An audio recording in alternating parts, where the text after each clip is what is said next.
Welcome to the Desert OnDeck podcast with your hosts, Santi'd and Zaydar. Hello, y'all, and welcome back to another episode of Desert on Deck.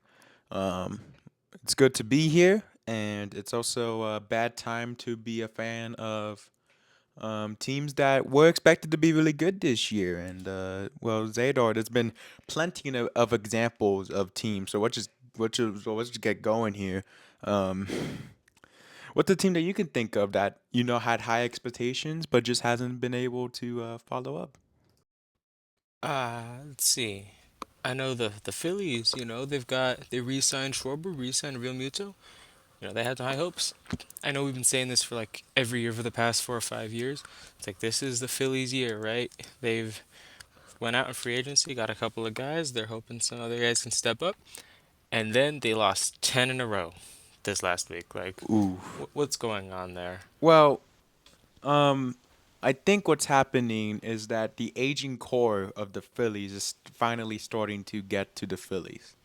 The main topic, while when people talk about that's the Phillies year, is the fact that the players are not getting any younger, and they low key need to start winning now more than later. They haven't been winning now, and that was proven because in 22 they were close. 23 they were pretty close. They were pretty close. 24 eliminated in the DS, and 25 eliminated in the DS. So, um, obviously, those are some missed opportunities. And of course, coming into 2026, they had Kyle Schwarber. They did lose Ranger Suarez, pitcher, in the offseason, but they did extend Jesus Lozario and Christopher Sanchez long term. Zach Wheeler just came back, and he had a pretty good start. And I think the Phillies won his first start back. I think the game that he pitched was the one where they broke the streak, right? I think that was. Um, and then, of course, um, of course, Schwarber came back. But then one of the players Rojas got suspended for PED, so not a promising start. And of course, over the offseason, especially after the disastrous way that they got eliminated from the playoffs last year, the the Phillies like GM, right? The GM basically called Bryce Harper not elite, which means that he was washed. And Bryce Harper, I think he's on a mission to prove that he is not. He is indeed very elite, and I think he's pretty much proven that. But the reason why I say us so much is because it's really not it's not like how why are you sucking so bad? Like you're supposed to be good. The Phillies. Trey Turner, Bryce Harper, Kyle Schwarber. That's a pretty good core right there. Zach Villa just came back. Christopher Sanchez, just like Christopher Sanchez doing his thing, right? And I understand that some players are not just not performing to potential, right? I mean Garcia, Jesus, but I mean like usually once again, too early in the season to find out, but low key, it's starting to get to that point where maybe it's not too early because we're almost in May. We're almost in May. It's almost May. God, time flies by so fast. We're almost in May, and um, the switch hasn't flipped. Now, to be honest, they did win. They did win against the Braves to break their streak, and I'll check right now. I think they played on Sunday Night Baseball, right? I think that was them. No. The Angels played on Sunday Night Baseball. The Phillies are currently on a one-game losing streak, so they lost. How fun! And speaking of losing, let's talk about the Mets, baby. Zadar, how have the Mets been doing, man? How have the Mets been? The Mets, go watch last week's episode, yo. But the Mets lost a ridiculous 12 straight. They rebuilt the entire roster and hoped it would work out, and it actually kind of didn't. Bo Bichette's been useless. Marcus Simeon has been useless. Juan Soto got hurt, and they lost every game while he was gone, pretty much. And then they finally broke the streak. I think they won 1 or 2 games, and now, if you look at it, they've lost three more in a row as of this recording. To the So, Rockies. To the oh my Rockies. gosh, what But is going on? they did beat the Twins though. Yeah, the Twins. They beat the Twins. Yeah, they actually won the series. They actually went back. They actually had a 2-game winning streak, and then the Rockies said, "Nuh-uh, brother." Um, Yeah, well, the Rockies. When the Rockies are really angry, they'll beat you. Otherwise, they're gonna lose. yeah. You know? Well, pretty promising start for two teams in the AL East. What a unserious division. The fact that the Montreal Expos are in third and the Florida Marlins are in second. Of course, the Braves are kicking butt right now. They actually have, I think they have the best record in. God, according to this, yeah, they have the best record in baseball. The It's Braves up there. 2023 all over again. Yes, sir. Acuna MVP watch. And then of course we cannot talk about bad starts without talking about the Giants. The Giants have been kind of picking up the slack, so this shows that it was indeed a slow start. But what I mean by that is that they are still kind of tied with the with the Rockies. They're point 0.5 games ahead of the Rockies. So I actually lied to you guys' faces. They are still pretty bad. Uh, sorry, I didn't mean to lie to you guys. But I mean, there has never been a better division to be a part of than the damn NL Central because I don't know what kind of crack they fed the players there because the rebuilding St. Louis Cardinals are currently 14 and 13, over 500. The whole division is over 500, which is a hell of a lot more than what the other two divisions in the NL can say. That is like what's going on there, man? Like it's a crazy division, man. My God. Like, most of the teams in this division are extremely young, right? You got St. Louis is actually the youngest team in baseball on average. So you got some really young teams here, but usually when you're looking at most teams, young usually means inexperienced, which means they don't win a lot of games. But for some reason, whatever these teams in the Central are doing, at least as of this recording, it's working. These players are like, I don't know if they're like buddy buddy and supporting each other on every pitch, or if they're using some sort of high tech, or if they're just on crack. But these guys are like they're rolling. No other division in baseball has all five teams over 500. I don't think any of them even have four teams over 500, Yeah, no. and this division's got all of them. Yeah, that's crazy. Remember when the Cardinals had like Jordan Hicks be like a reliever and he was like drawing straight gas? Oh And yeah, he was and unhittable. yeah, and then he got bullied and then he got bullied. That's what that reminded me of when you brought up that the buddy buddy now. So that shows a cultural change in baseball. How fun. Now we don't know if that's the true facts. So I don't know. We're not at that level yet where we get the insider information. Hopefully we can get there though. We can get to that point where we get insider information. But I'm looking at the other records, and yeah, like at the max, like two teams have an over 500 record. Actually, like the most I'm seeing right now is three from the NL West, but the NL West is like the like toughest, like the best division easily in the league. Um, a division that should be good, and it's always been slated as the at least when back in when I was growing up and I would we would hear baseball. I would always hear that the AL East is one of the hardest divisions in baseball. Well, let's see. So the Yankees lead by 18-10 record.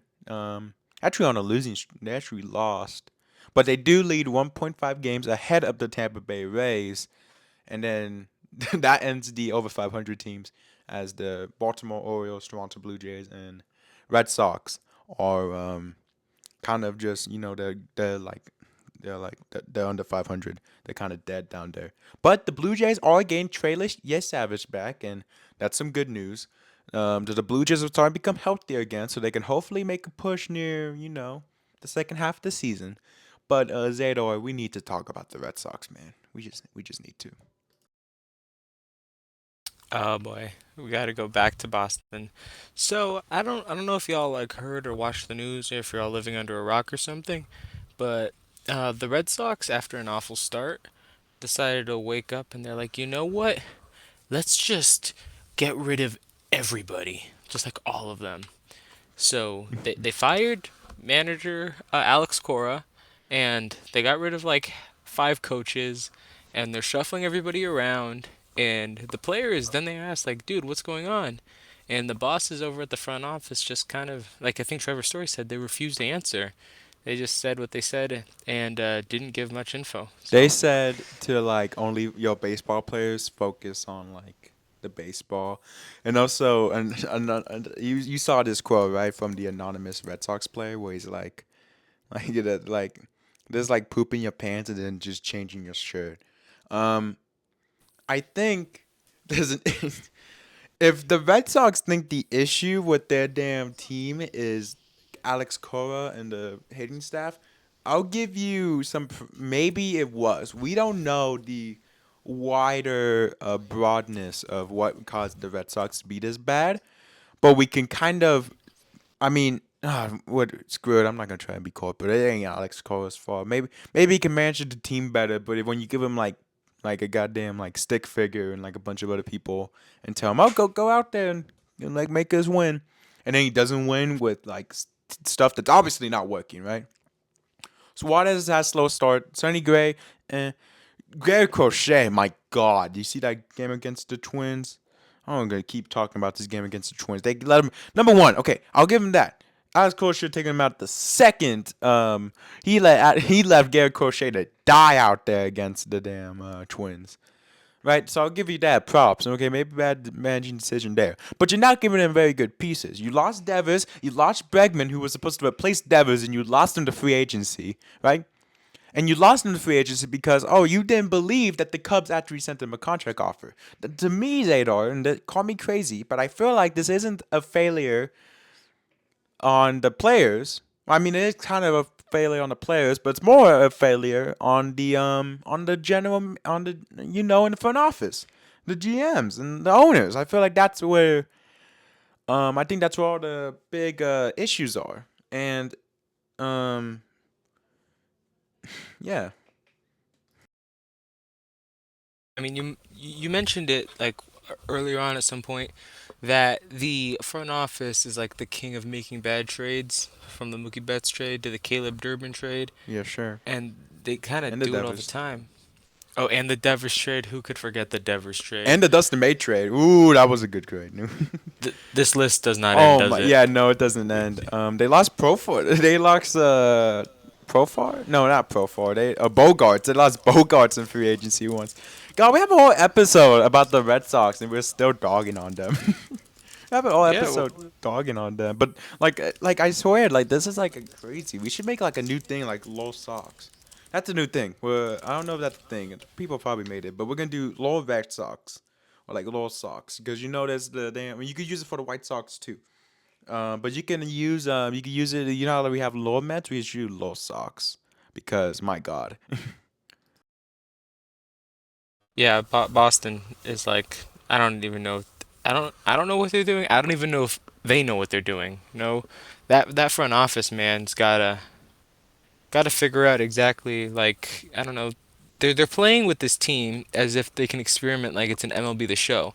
I don't think they realize that this is a major league team, and like they have actual real life fans who actually want the team to win instead of just seeing some experiments. You know? Yeah, exactly. Like if let's say, I mean, you can rebuild it. Like you can like boot up MLB the Show and then get rid of Rafael Devers and then like use like I don't know some random jabroni from AAA. You could probably do good because then you could play with the guy from AAA. But the issue is if you the Red Sox need to realize this is an MLB the Show. You can't trade stupid. You shouldn't have trade.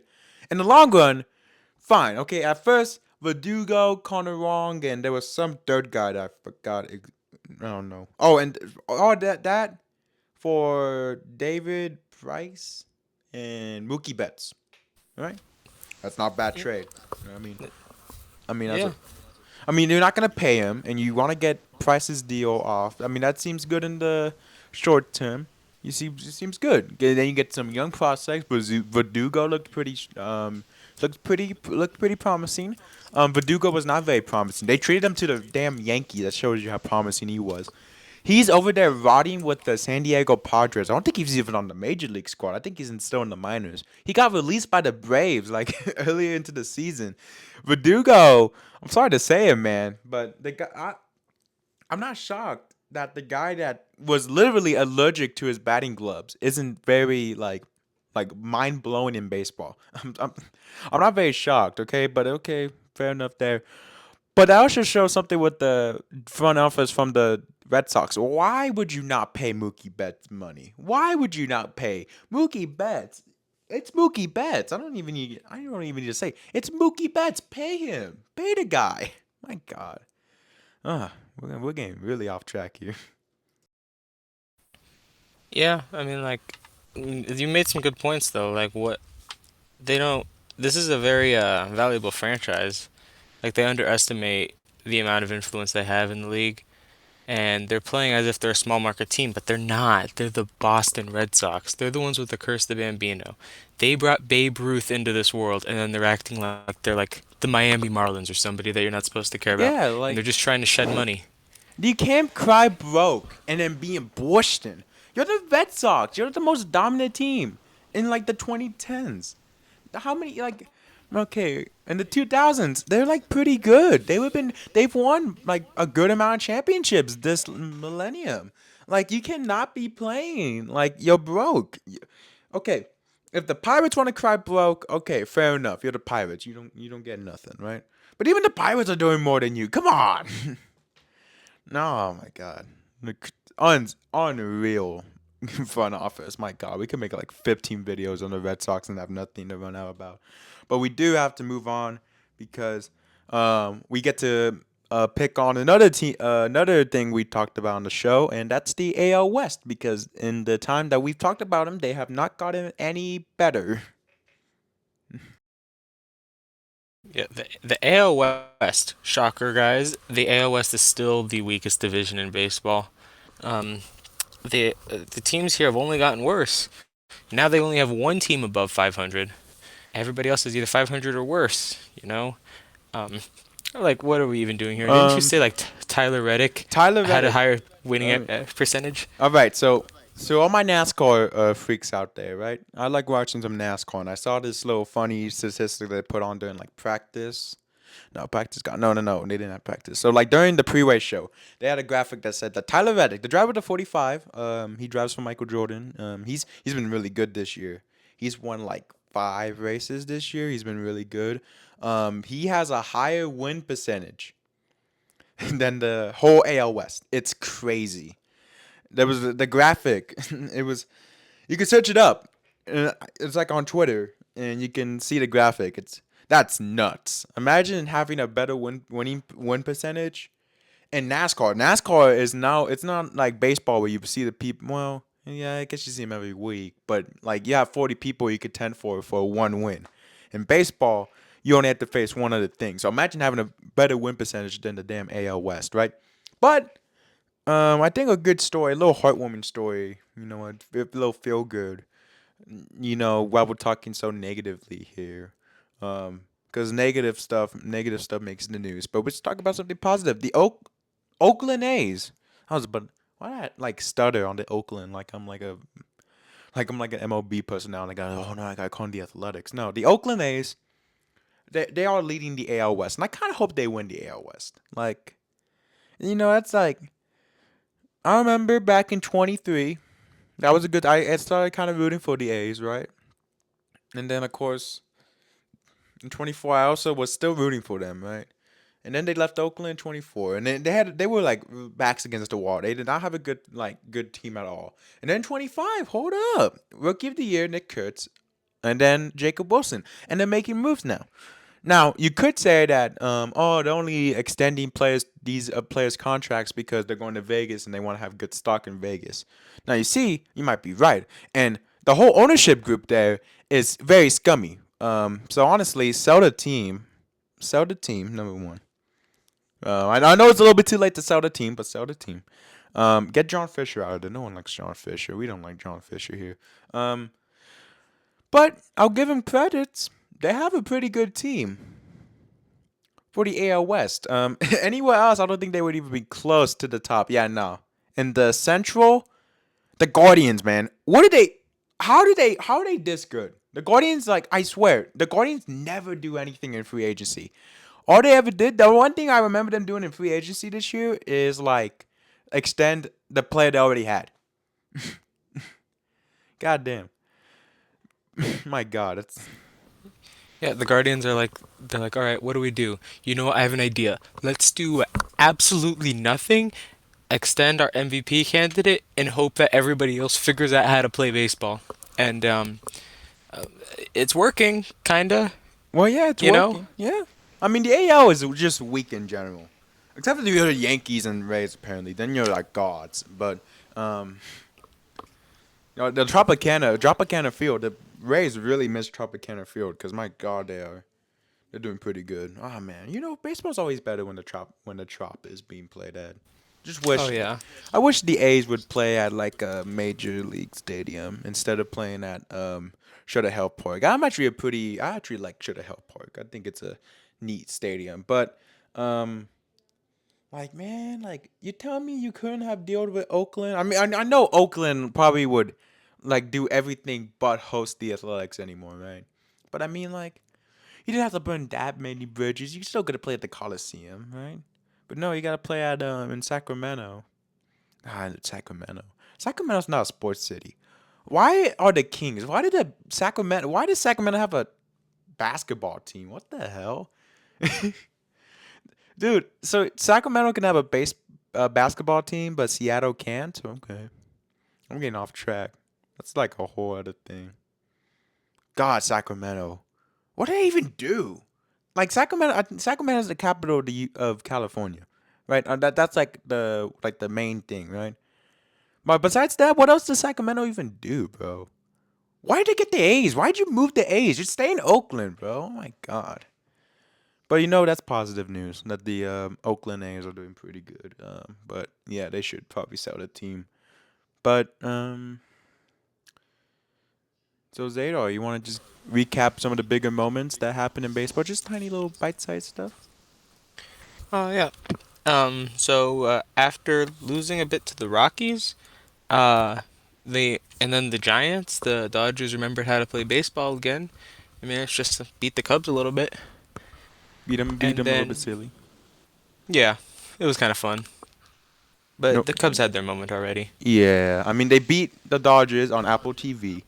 But Zadar, if you remember, oh no, you don't remember because you weren't on that episode where I talked about the Pico Armstrong talking smack about LA, and I mentioned that on last week's episode. I made a little like thing at the end where I gave a kind of little recap to add on to that. So now we can officially talk about it. Pico Armstrong talked a big smack about the Dodger fans. Dodger fans um didn't take it too light. Didn't take it too well. And honestly, as a Dodger fan, I'm gonna be real. I don't really like Pico Armstrong. I booed when he came on my TV screen. I have a Cubs fan. I actually have know someone that's a Cubs fan, and I had just gotten done with the like a performance, right? Um, and then I get a call from him, and I'm just about to turn the game on, and he's like, "Dude, it's tied." And I'm like, "Yeah." And then I'll have to watch it. Goddamn. Um, but I mean, the Dodgers got the lick back by demolishing the Cubs, and then PCA went like 2-10. All the lights got to him. Oh, Murakami. Yo, Zadar, we should talk about Murakami. I don't think we've actually gone in depth on Murakami. What am I God? He's been excellent. He's been exactly what we expected. He came over from Japan. Everybody's like, "Oh my gosh, he's just gonna strike out, and that's all he'll do." And I'll give you this: he has struck out a lot, but at the same time, leads the league in home runs. So he's pretty much been exactly what we expected. A lot of swing and miss, but some big time power, at least to this point, and as of this recording. He's been right exactly what the White Sox were promised. He'd strike out a lot as everybody expected, but he's hitting home runs probably more than everybody expected, you know? Yeah, I mean, that just shows, right? I feel like Moneyball kind of ruined a little bit of baseball, right? People say Dodgers ruined baseball. I think Moneyball ruined baseball because people are really into stats now. I feel like there's no longer that thing of a good old eye test where you just look and you see this player and you're like, yeah, he's gonna be good, right? We knew Murakami was gonna swing and miss, but every hitter that swings for the fences is always gonna strike out, always gonna have high strikeout numbers. It's just what's gonna happen, right?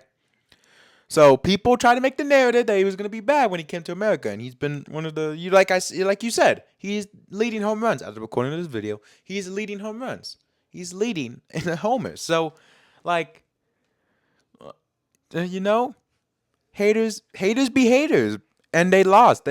Bad move by the haters. No, it's not good. Murakami going going off in the other Chicago team.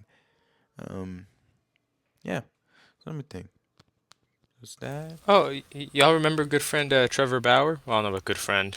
Oh, You I know love Trevor Bauer. Trevor Bauer. Yeah, good. He was good for the Yeah. Dodgers for a short time that he was there. Before Well, now, well, he drew a no hitter. Good on him. good for him. Yeah, good for him. He threw a no hitter.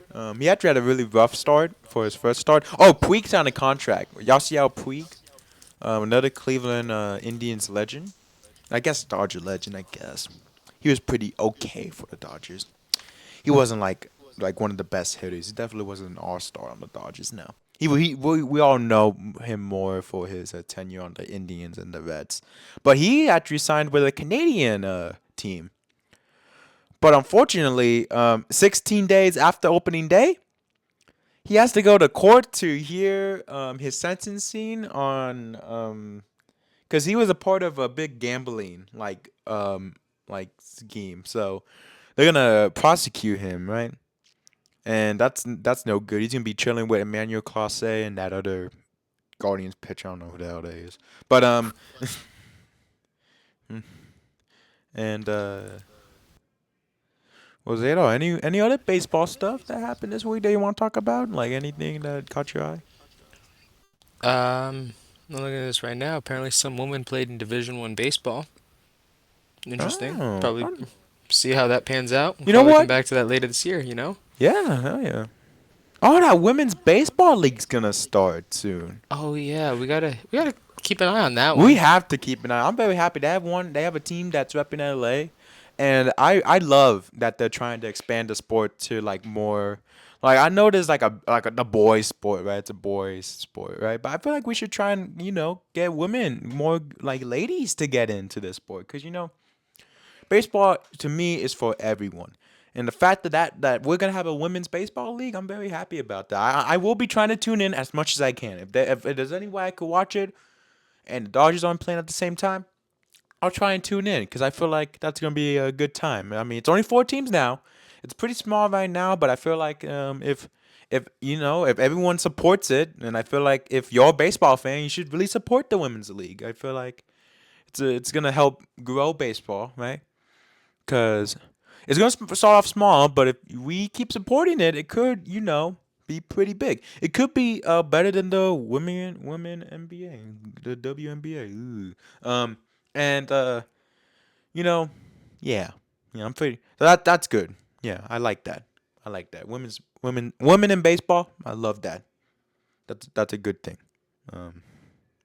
Oh, I forgot to talk about the Orioles. I was gonna go back to them. Zaydar, what happened in the Orioles? What just happened in that series in general, Zaydar? What happened in that series in general against the Red Sox? Um, that that's kind of hard to put into words because it's kind of chaotic. But so the Orioles went up against the Red Sox, right? And they lost by only about 16 runs, I believe it was. They lost 17-1 to the Red Sox. And Yeah. then the Red Sox are like, "Yeah, we won by 16 runs. Now let's fire the manager and like switch everybody around." So they did it, Mm-hmm. and Yeah, they then they did it. went out there with pretty much nobody left from the coaching staff except for new guys, and they went out there and they beat the Orioles 5-3. So it seems You like no matter forgot who the the game before where the Orioles put so much belt on the Red Sox that they ran out of fireworks promo. What a series! What a series! Did you see Zadar that like photos of like the coaching staff leaving like in buses and the damn bus has like like coaches for hire on it. And then there's also what a big panic. And Alex Cora is not doing himself any favors by him being super duper petty over him before. I mean, I guess he's justified, but he's over here reposting like reels about like Mookie Betts saying he only watches the Red Sox for for because of him. So, I mean, I guess we will see what Alex Cora is going to be doing. We're gonna see what Alex Cora does in his future endeavors. So we wish him well, and anyone else on the Boston Red Sox staff, along with the Boston Red Sox themselves, because God knows they need help. They need big help. Yeah. Good luck to them. Good luck to any teams that are doing bad. You know, Except the Astros, screw them. except the Astros. They're being exactly what we want them to do. Exactly. So, y'all, I think that's gonna do it. I think we've basically gone through with what we need to talk about, right? Yeah, I think so. Yeah.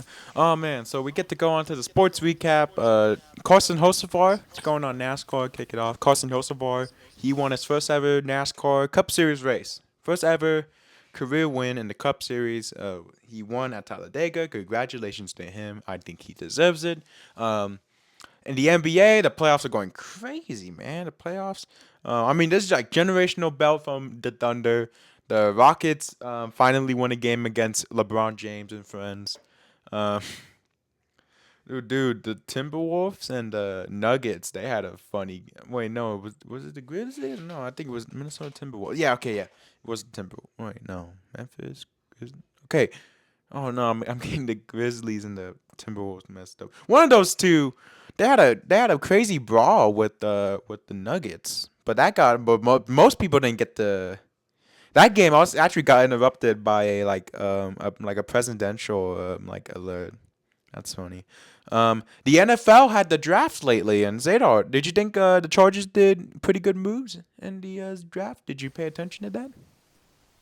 Um, I think we're gonna have to see how it pans out.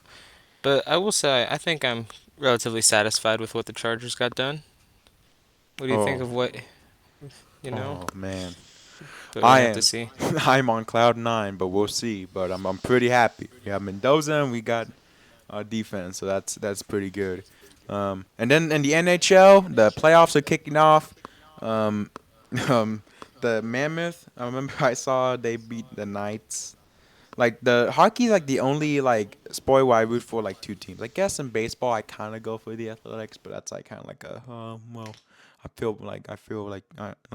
enjoy them. I enjoy their presence. So I'll tune in every once in a while. But the hockey's like the only one where I generally choose two franchises. I'm probably gonna have to stop doing that. But Knights, they're doing pretty decent against the Mammoths, and then the poor Kings are not doing good, and the Kopitar is suffering because of that. And Kopitar's actually retiring, so pretty sad day, pretty sad time to be an LA fan with Kershaw Kopitar retiring. But that's gonna do it from us, man. So of course, send this video to your mom, your dad, your grandma, your grandpa, your dog, your Nino, your Nina, your pastor, your damn I don't know, the Pope. Send it to Pope Leo, man. I know he gonna be. We talked to it about his White Sox, so I know he's gonna like us. I don't know, man. Send it to your girlfriend. Send it to your wife. Send it to your wife's boyfriend. I don't know. He might like us. And of course, God loves every single last one of you. Um, but you already know who doesn't get a piece of that big beautiful pie.